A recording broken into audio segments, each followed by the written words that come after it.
Olá! Na aula de hoje trabalharemos tudo o que envolve a comunicação integrada de marketing. Como se dá todo o processo, toda a construção das comunicações de marketing com seus diversos públicos. O tema da aula é Processo e Planejamento da SIM. SIM é uma sigla que diz respeito à comunicação integrada de marketing. Na realidade, o processo de comunicação de marketing deve ser estabelecido de modo integrado, ou seja, todas as maneiras pelas quais uma empresa se comunica com o mercado devem aparecer nesse planejamento. A empresa ela se comunica de modo verbal, de modo não verbal, um logotipo, uma marca, os seus funcionários, um cartão de visita, tudo isso comunica alguma coisa para o mercado. Então todo esse processo ele deve ser construído de maneira integrada, ou seja, algum propósito maior deve estar por trás para que a empresa possa alcançar os seus objetivos de comunicação. O processo de comunicação integrada de marketing, ele tem início com a missão empresarial. Qual é a missão da empresa? A empresa tem um propósito. A empresa quer alcançar os seus objetivos mercadológicos, mas antes disso, ela quer ser alguma coisa no seu mercado de atuação. É importante que seja claro aquilo que diz respeito à missão da empresa. Ela quer ser excelente em qualidade, ela quer ser o melhor custo-benefício, qual é o propósito dessa organização, dessa empresa. É importante essa reflexão internamente para que a empresa possa, antes de estabelecer qualquer tipo de comunicação, passar para o mercado qual é o seu propósito, qual é a sua missão, para que ela está no mercado, o que ela quer ser no seu mercado de atuação. Definida a missão, a empresa precisa também deixar claro qual é a sua visão. A visão diz respeito aos valores que a empresa quer passar para o mercado. O que ela quer ser, como é que ela quer ser percebida pelo público-alvo? Num horizonte de tempo maior, como ela pretende ser percebida? Qual é o olhar que ela quer ter sobre si no horizonte de longo prazo, 5, 10 anos? Então a visão é aquilo que a empresa projeta para o seu futuro. Na verdade, essas decisões em relação à missão, em relação à visão, elas oferecem subsídios para a construção de uma proposta de comunicação de marketing que vá de encontro com seus objetivos fundamentais. Tanto missão como visão são coisas que as empresas de grande porte, especialmente, estabelecem e muitas vezes multiplicam essa comunicação nos seus murais internos, em reuniões com funcionários, muitas vezes em programas de integração de novos funcionários. As empresas passam essas definições, esses conceitos, com o propósito de infiltrar essas ideias na cultura dos seus funcionários, na cultura organizacional. Isso é importante para que tudo aquilo que a empresa faça, para que todas as pessoas que atuam dentro da empresa possam estar em sintonia com aquilo que a empresa quer ser. Se houver uma harmonia, uma sintonia nessa comunicação, nessas propostas, é mais fácil que a empresa consiga de verdade alcançar os seus objetivos.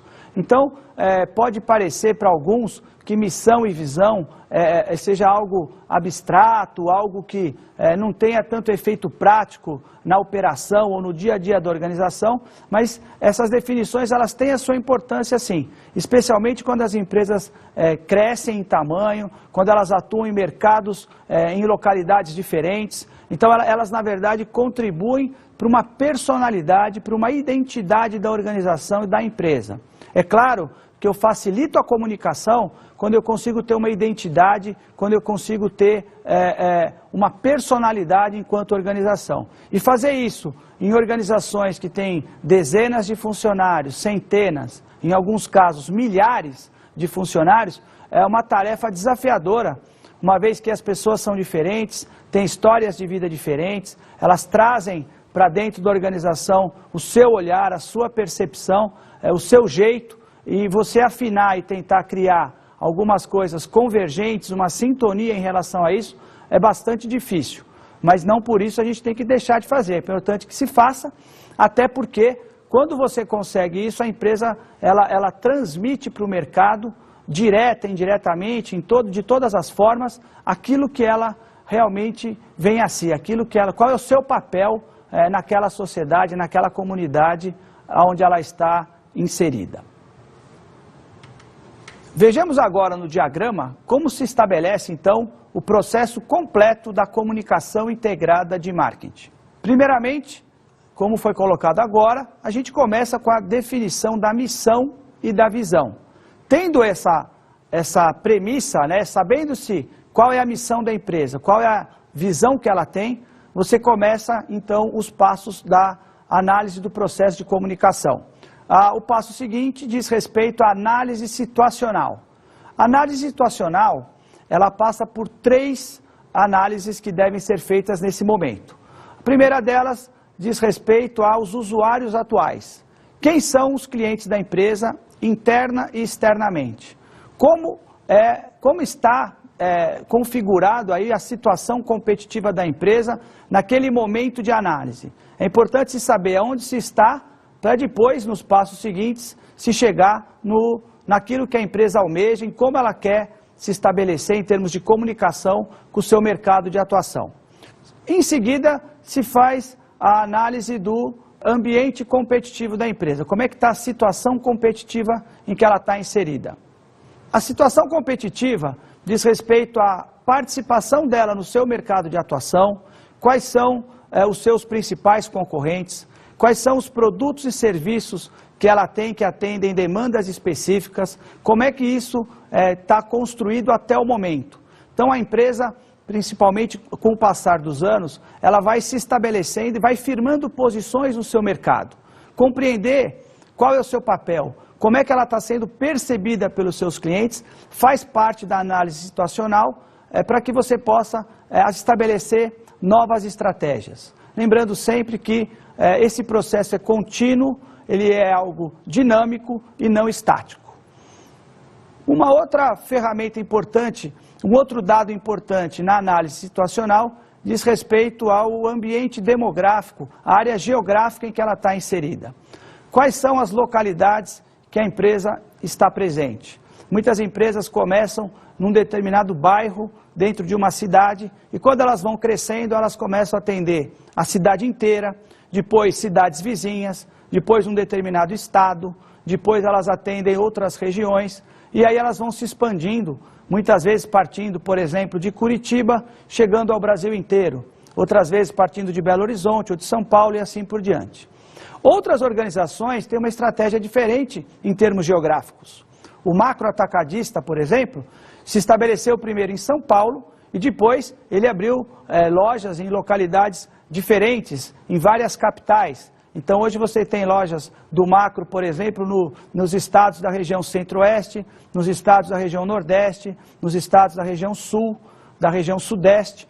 Então é claro que a empresa precisa entender a realidade geográfica para que ela possa estabelecer estratégias futuras. Então, a organização dessas informações, na verdade, se caracterizam como subsídios para que a estratégia organizacional, para que a estratégia da empresa possa ser estabelecida de modo inteligente, de modo a atender diversas comunidades e diversos públicos. Vejam que a gente está falando de Brasil. No Brasil a gente tem cidades, culturas, subculturas bastante diferentes. A linguagem muitas vezes muda. Na cidade de São Paulo, por exemplo, você não pode usar outdoors. Em outras localidades você pode divulgar por essa ferramenta.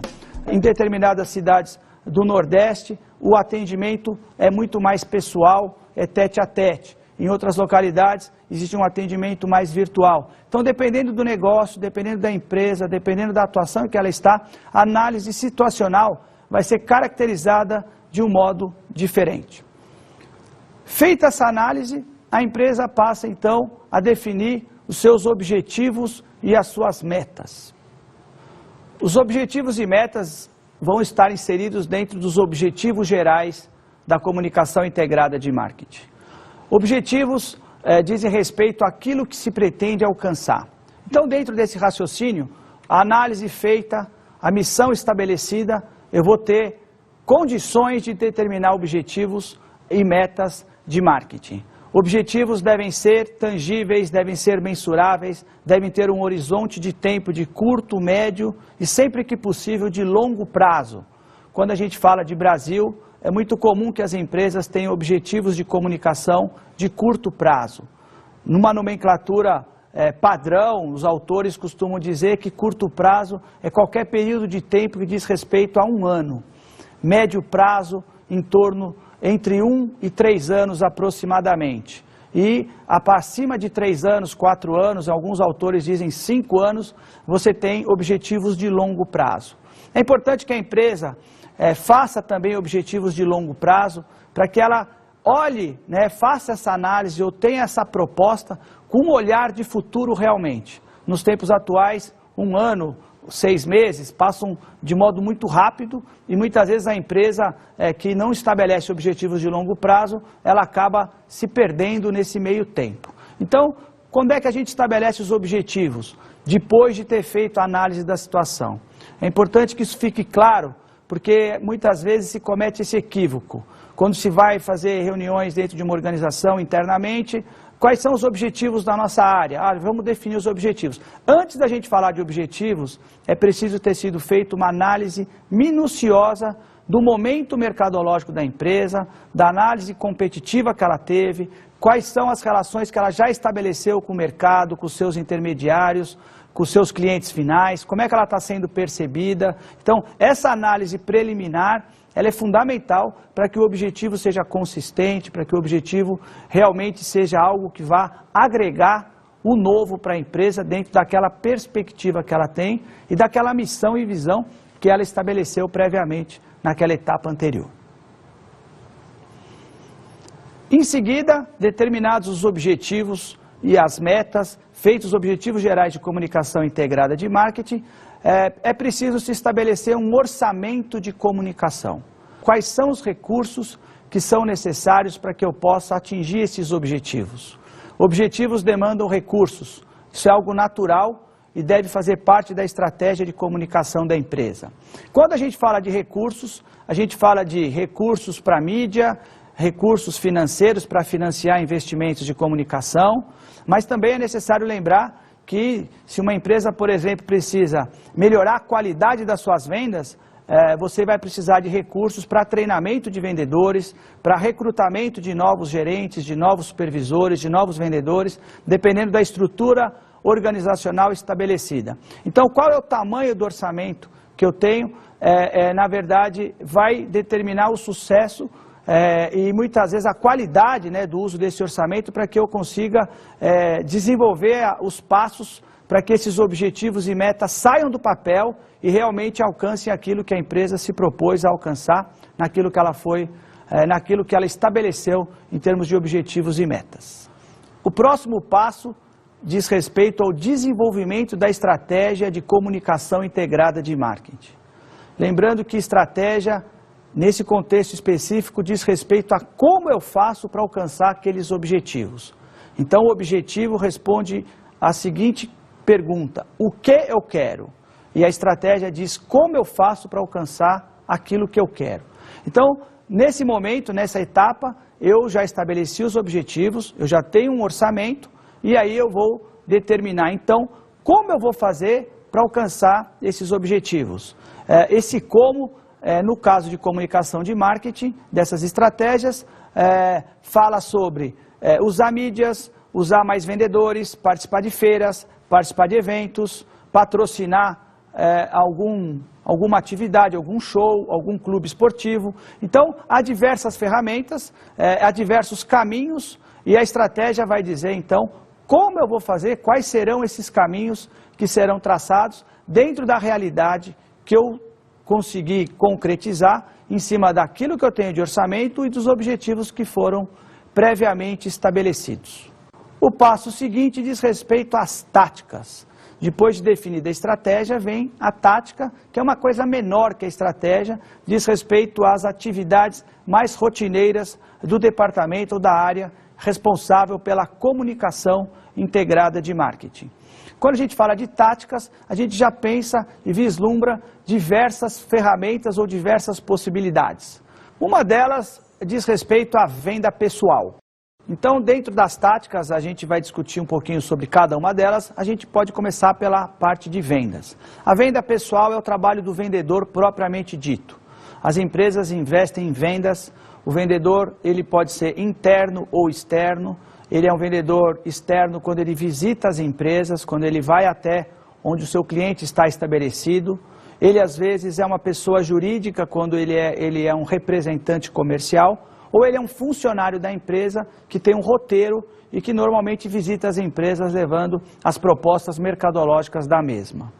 A venda pessoal pode ser interna, quando você trabalha, por exemplo, com lojas, quando você tem o cliente indo até o seu estabelecimento, aí você tem o vendedor que trabalha de um modo um pouco diferente, mas que está no seu espaço, né? Ele trabalha ali o atendimento ao cliente. Então, esse é um tipo de tática de comunicação integrada, porque o vendedor é uma figura que, como o próprio nome já fala, né, ele representa a empresa. Então, dependendo da sua performance, do seu discurso, da sua apresentação, do seu método de abordagem, de negociação, a empresa vai estar se comunicando de maneira mais ou menos positiva, dependendo da performance desse tipo de profissional. As empresas já se atentaram a isso e elas trabalham bastante a parte de treinamento e desenvolvimento desse tipo de profissional. Uma outra tática é o marketing direto. É um método de comunicação, como o próprio nome diz, onde se utiliza o telefone ou a internet via e-mails, por exemplo, telemarketing, e se utiliza algum tipo de meio de comunicação que é direto, ou seja, feito um para um, onde a empresa busca atender de modo personalizado o seu cliente. O marketing direto cresceu bastante no Brasil nas últimas décadas, especialmente pela diminuição dos custos de comunicação eletrônica existentes. Então, quando você trabalha com marketing direto, você tem o profissional da empresa, ou terceirizado, mas representando a empresa, atendendo diretamente aquele determinado cliente dentro da sua necessidade específica e individual. Por isso o nome, a expressão marketing direto. Uma outra tática de comunicação é a promoção de vendas. O Brasil é um país onde as promoções acontecem de modo bastante intenso. Na realidade, brasileiro, né, a nossa cultura, a gente gosta da promoção. A promoção, ela indica alguma vantagem que eu ofereço para o cliente fechar negócio com a empresa. Muitas vezes uma venda que seria feita num período de tempo posterior é antecipada em função de promoções. E as empresas de diversos setores, praticamente todos os setores, elas atuam com promoções de vendas. Uma quarta tática bastante usada, uma outra ferramenta importante de comunicação, diz respeito ao marketing digital. O marketing digital cresce exponencialmente no Brasil e também ao redor do mundo. Na realidade, é um instrumento novo, então se utilizam banners, redes sociais, se utilizam diversos métodos aí de pop-ups, né, nos sites de internet, de comércio eletrônico. Então se utilizam várias ferramentas de marketing digital, onde na verdade você tem uma nova metodologia, um novo processo de comunicação que está principalmente atraindo os consumidores, compradores de tecnologia, ou seja, aquela população que realmente está cada vez utilizando mais os meios eletrônicos. Vejamos agora o caso Asus, onde a gente vê um case de sucesso de empresas que utilizam o marketing digital.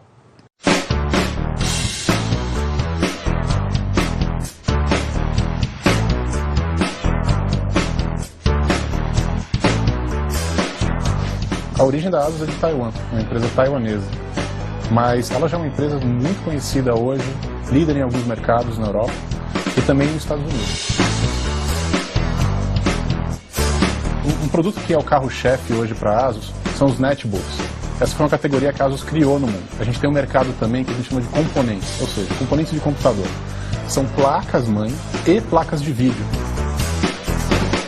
Logo quando a gente começou a desenvolver a marca no Brasil, a gente decidiu que ir online era o caminho certo. Por que ir online? Porque tem tudo a ver com o nosso público.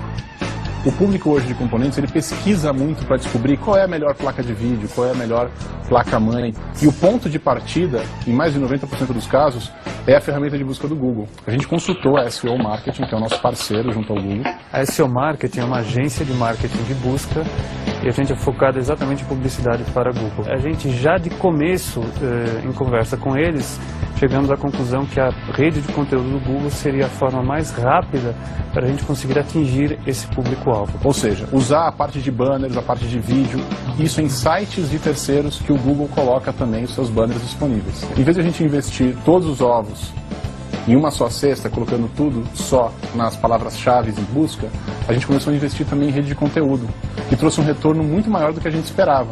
Existem os sites específicos do público de gamers, o público mais geek, como por exemplo o Clube do Hardware. Então aí começou uma coisa muito interessante, porque começou a existir uma sinergia que nem a gente imaginava. De sites, por exemplo, como sites de download, que são importantes para o hardware.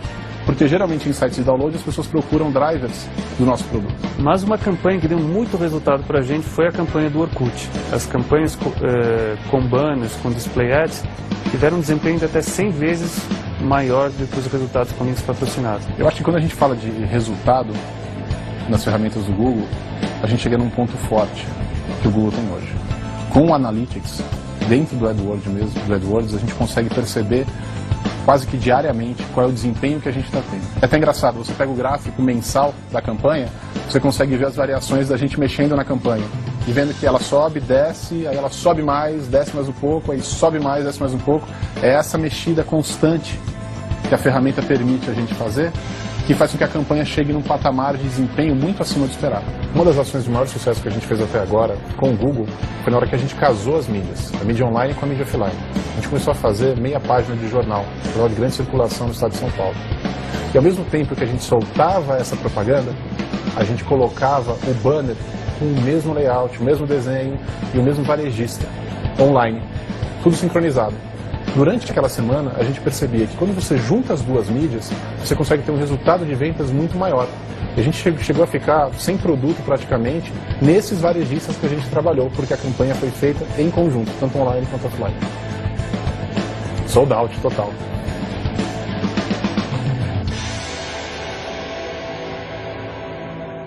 Nota-se nesse trecho, nesse vídeo da ASUS, nesse pequeno trecho, como novos métodos de comunicação podem alcançar resultados até extraordinários. E o mais importante, com investimentos relativamente baixos, bem menores, por exemplo, do que usado nas grandes mídias, né, de propaganda e assim por diante. Então é um caso que ilustra bem o crescimento do marketing digital. Uma outra tática bastante usada, uma outra ferramenta de comunicação, são as relações públicas e a publicidade. Relações públicas é uma área bastante utilizada por empresas de grande porte e, na realidade, relações públicas diz respeito a algum órgão dentro da empresa que fala em nome da mesma. Sabe-se que as grandes organizações, que as grandes empresas desempenham um papel importante na sociedade, muito além daquele papel de fabricar, produzir, oferecer produtos e serviços. Quando a gente pensa num grande banco como o Itaú, como o Bradesco, numa montadora de automóveis como a Ford, como a General Motors, quando se pensa em organizações como a Gerdau, como o Votorantim, a gente entende que são empresas que, além do seu papel mercadológico, de serem empresas que atendem às necessidades dos seus acionistas, funcionários, oferecendo produtos e serviços, elas também respondem para a sociedade em relação à sustentabilidade, meio ambiente, novos projetos, investimentos que elas possam fazer em causas sociais, em causas privadas. Então, na realidade, a área de relações públicas, ela responde, ela atende essa demanda que esses públicos, a sociedade como um todo, na realidade, tem sobre essas organizações. A área de relações públicas também tem por perto a assessoria de imprensa, que dentro do seu escopo está em atender às necessidades dos órgãos, né, de imprensa que fazem reportagens, que trazem novidades, que apresentam lançamentos de novos produtos, novas soluções tecnológicas e assim por diante. Então essa área é uma área que também tem tido uma importância crescente, uma importância maior, E a publicidade dentro desse contexto diz respeito àquilo que sai sobre a empresa de modo gratuito e não patrocinado por ela. Então, conceitualmente, nesse aspecto, dentro dessa figura, a publicidade é aquilo que se fala da empresa por terceiros, sem que tenha sido patrocinado por ela. Quando uma revista Exame, uma revista HSM Management, uma revista, ela traz uma reportagem sobre o desempenho da empresa, sobre aquilo que a empresa está trazendo de transformações para a sociedade, de mudanças, aquilo de novo que ela está oferecendo, na verdade a empresa tem um controle menor sobre isso, e essa área de relações públicas, de publicidade, ela acompanha esse trabalho para que obviamente saiam notícias favoráveis e positivas da empresa e não notícias negativas, pejorativas, que possam manchar a marca e a imagem que a organização possui. Por fim, uma tática, e essa talvez uma das mais conhecidas, seja a propaganda. A propaganda, ela utiliza a mídia para que você possa estabelecer comunicações. Propaganda ainda é o maior investimento de comunicação que as grandes organizações costumam fazer. Isso porque demanda recursos bastante grandes e na propaganda você consegue alcançar uma base de clientes também bastante grande. As mídias mais utilizadas são televisão, propagandas, anúncios em revistas, anúncios em sites eletrônicos e portais, anúncios por meio de emissoras de rádio. Então você tem algumas ferramentas de propaganda e dentro das decisões táticas você vai precisar distribuir e ter ações dentro de cada uma dessas possibilidades, desses caminhos, porque todos eles disputam espaços, disputam recursos da comunicação integrada de marketing. Por que integrada? Aí agora vocês conseguem compreender a importância dessa palavra. Eu preciso ter propaganda, promoções, marketing direto, vendedores, que tenham uma linguagem integrada daquilo que a empresa quer passar para o seu mercado de atuação. Vocês podem observar que todas essas táticas, todos esses instrumentos de comunicação, eles acabam chegando num plano de comunicação integrada de marketing, onde a alocação desses recursos vai ser construída e estabelecida. Na verdade, o plano é o documento formal, é você colocar no papel o que vai ser feito, quando vai ser feito, por quem vai ser feito, quem será o responsável por aquele conjunto de atividades. Então a gente começou, falando de visão, de missão, de determinação de objetivos, a gente foi caminhando e agora, nesse momento, o plano está sendo construído de verdade, ele está no papel e as ações táticas, as ações estão sendo implementadas. E esses recursos vão ser distribuídos de acordo com aqueles objetivos que foram traçados previamente dentro daquele processo de planejamento. Feito o plano de comunicação integrada, você coloca ele em prática. Na verdade, você já está executando esse plano. E, ao longo do tempo, é preciso que sejam feitas medidas de desempenho. Então, no passo seguinte, você avalia os resultados que foram obtidos no plano e, dentro desses resultados, você constrói métricas, ou seja, você tem indicadores de desempenho. E essas métricas elas vão estar obviamente ligadas àquilo que se pretende. Então eu consegui, por exemplo, aumentar minha base de clientes. Se esse era um objetivo que eu tinha, eu tenho que medir esse objetivo. Eu quero aumentar a minha base de clientes na região nordeste do país. Então se a empresa tem isso como um objetivo, ela vai ter essa métrica comparando os seus resultados em determinado período de tempo com o período posterior, até para verificar se aquilo que ela executou realmente trouxe o resultado que se esperava. Portanto, o marketing hoje, a parte de comunicação especialmente, é algo que é medido pela organização. Então, dentro desse investimento feito, é preciso que haja um retorno em relação à base de clientes, à retenção de clientes, vai depender dos objetivos que foram traçados. Sucesso no lançamento de novos produtos e assim por diante.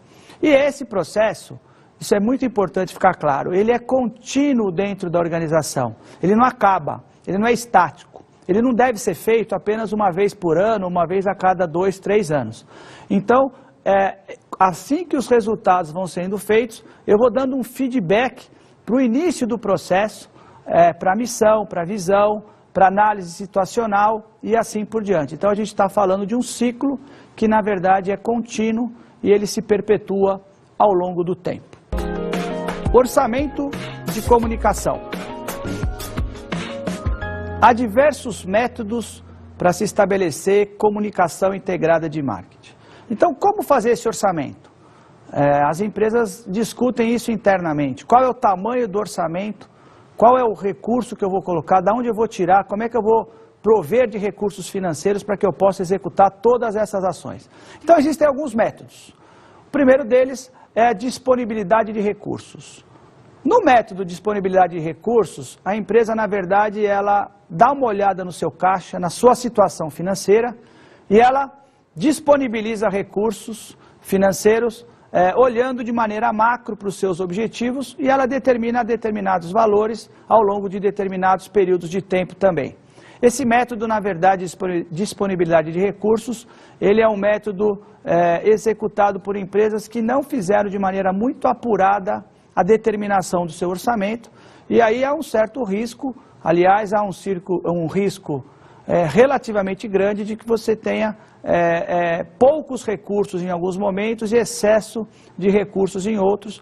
Então esse é um método que não tem sido muito recomendável, pelo menos para as empresas que estão profissionalizando essa área.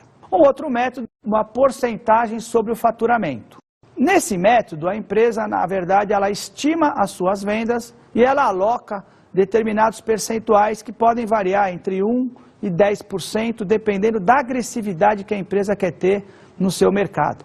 Uma empresa como a Alpargatas, com o produto Havaianas, chega a ter 10% em alguns momentos do seu faturamento alocado para comunicação integrada de marketing, que é um valor bastante agressivo, bastante alto, mas está de acordo com a estratégia que foi estabelecida. Esse método, ele é fácil de se controlar, ele na verdade contribui com a leitura financeira que a empresa tem dos seus resultados, mas por outro lado, ele é relativamente perverso, ele pode ser perverso porque quando a empresa tem uma queda de faturamento, ela também diminui seu investimento e na verdade muitas vezes é nesse momento que ela tem que aumentar o seu investimento.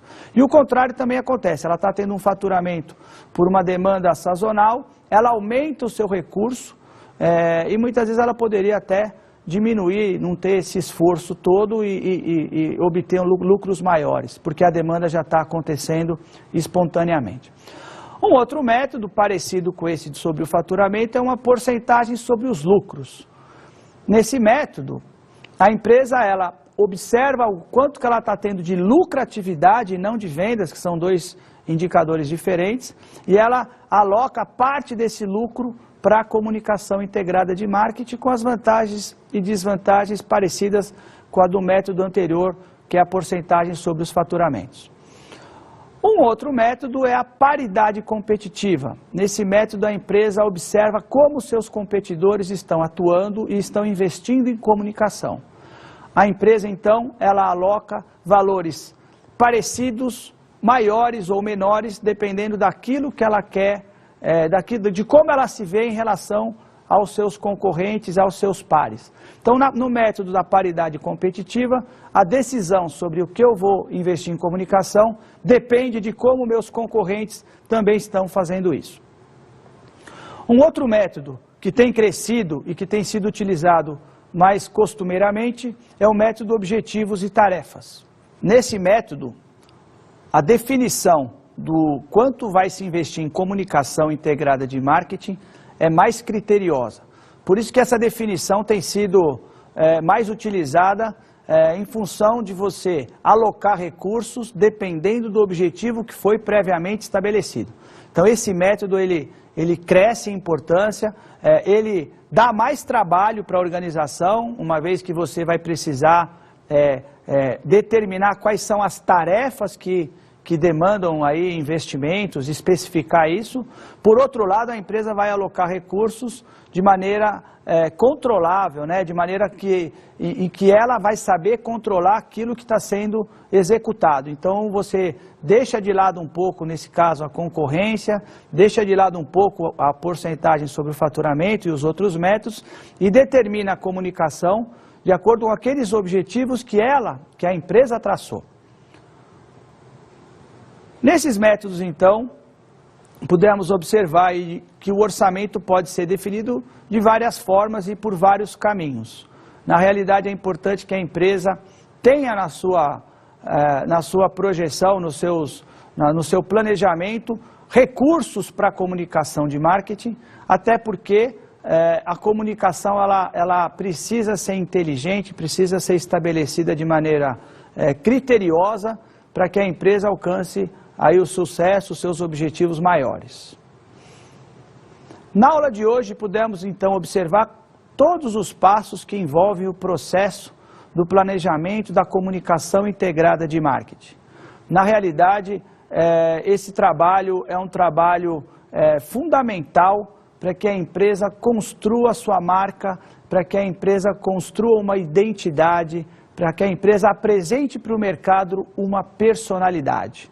Só assim, né, com o passar do tempo, a implantação desses caminhos, é que a empresa poderá alcançar o sucesso que ela espera e um lugar onde ela seja percebida pelo seu público-alvo, pela comunidade onde ela está inserida, pelos seus próprios funcionários, pelos seus clientes potenciais, como uma empresa que contribui e que vale a pena a gente executar e a gente fazer troca. Ou seja, fazendo isso a empresa atende os objetivos básicos de marketing, que é fazer trocas vantajosas para ela e para quem faz negócios com ela.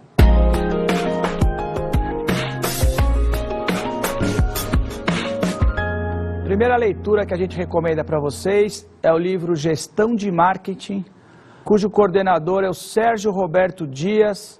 Foi um livro escrito por professores da Fundação Getúlio Vargas de São Paulo, publicado pela editora Saraiva, capítulo 11. Uma outra leitura que a gente recomenda é o livro Marketing Criando Valor para os Clientes, Paul Peter e Gilbert Churchill, também publicado pela editora Saraiva. Na realidade, nesse livro eles colocam 3 capítulos que abordam temas ligados à nossa aula. Os capítulos 17, 18 e 19. Boa leitura a todos, bons estudos.